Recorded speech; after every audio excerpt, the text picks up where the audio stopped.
Dubai air show মধ্যপ্রাচ্যের সবচেয়ে বড় এভিয়েশন ইভেন্ট। প্রতি বছর বিশ্বের শক্তিধর দেশগুলো তাদের সবচেয়ে আধুনিক যুদ্ধ বিমান, হেলিকপ্টার, ড্রোন আর সামরিক প্রযুক্তি এখানে প্রদর্শন করে। এবছরও তার ব্যতিক্রম হয়নি। তবে 2025 সালের এই শোতে যে ঘটনা ঘটল তা বিশ্বজুড়ে আলোচনার কেন্দ্র হয়ে উঠেছে। কারণ মঞ্চের মাঝখানে এসে একটি অপ্রত্যাশিত ঘটনাই পুরো ইভেন্টকে বদলে দিল। ভারতের গর্ব তাদের নিজস্ব প্রযুক্তিতে তৈরি যুদ্ধবিমান LCA তেজাস আচমকাই নিয়ন্ত্রণ হারায়। সত্যি বলতে তেজাস যে হঠাৎ করে এমনভাবে নিয়ন্ত্রণ হারাবে সেটা কেউ চিন্তাতেও আনেনি। তেজাস ভারতের সেই যুদ্ধবিমান যেটি প্রায় 30 বছর ধরে গবেষণা শেষে দেশীয় প্রযুক্তিতে তৈরি করা হয়েছিল। তাই আন্তর্জাতিক মঞ্চে এমন ঘটনা ভারতের জন্য এক বড় ধাক্কা। কিন্তু মূল ব্যাপার হলো এই ঘটনার সাথে একই দিনে চীন ঘোষণা দিল যে তারা আরব আমিরাতে তাদের শক্তিশালী J-16 যুদ্ধবিমান রপ্তানি করতে রাজি। কিন্তু হঠাৎ কেন চীন এই সিদ্ধান্ত নিল? ভারতের তেজাস একটি হালকা কিন্তু দ্রুত fighter jet. Carbon fibre body হওয়ার জন্য ওজন খুবই কম। আকাশে দ্রুত দিক পরিবর্তন করতে পারে, টার্গেট লক করতে পারে আর আধুনিক সব অস্ত্র বহন করতে পারে। তেজাসের সর্বোচ্চ গতি ঘন্টায় প্রায় 1750 কিলোমিটার। আধুনিক রাডার ব্যবহার করে এটি একই সঙ্গে বহু টার্গেট ট্র্যাক করতে পারে। তেজাস ছোট আকারের হলেও ডগ ফাইটে এটি দারুণ দক্ষ। এই বিমান যখন দুবাই এয়ার শোতে অংশ নেয় তখন ভারতের লক্ষ্য ছিল তাদের প্রযুক্তি, উৎপাদন ক্ষমতা আর প্রতিরক্ষা ব্যবসা আন্তর্জাতিকভাবে আরও শক্ত করা। কিন্তু দুর্ঘটনা ভারতের সেই প্রচেষ্টা অনেকটাই থামিয়ে দিল। কারণ আন্তর্জাতিক ক্রেতারা সবসময় এমন বিমান চায় যা শুধু শক্তিশালী নয় বরং স্থিতিশীল এবং শতভাগ নিরাপদ।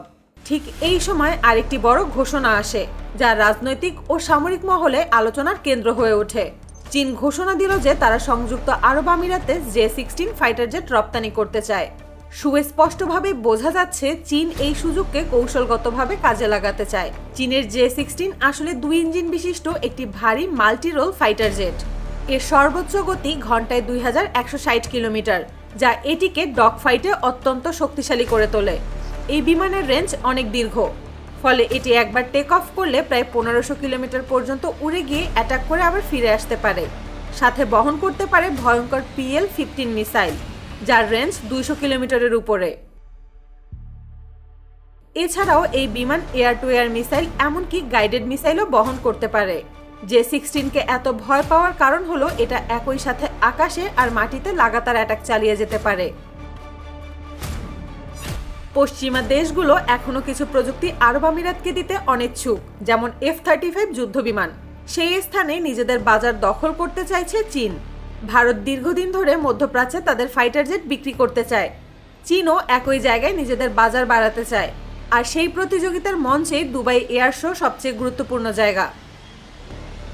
তাই বিশেষজ্ঞরা বলছেন তেজাসের এমন ঘটনায় ভারত যেমন ক্ষতিগ্রস্ত হলো ঠিক তেমনই চীন চায় এই পরিস্থিতিকে কাজে লাগিয়ে তাদের J-16কে আন্তর্জাতিক বাজারে স্থাপন করতে। এই ঘটনার পর পশ্চিমা বিশ্লেষকরা বলতে শুরু করেছেন চীন শুধু যুদ্ধবিমান বিক্রি করছে না, বরং তারা মধ্যপ্রাচ্যকে ভবিষ্যতের কৌশলগত অংশীদার করতে চাইছে। কারণ আরব আমিরাত যদি J-16 নেয় তাহলে পরবর্তীতে বোমারু বিমান, ড্রোন, মিসাইল ডিফেন্স এসবও তারা চীনের কাছ থেকেই নেবে।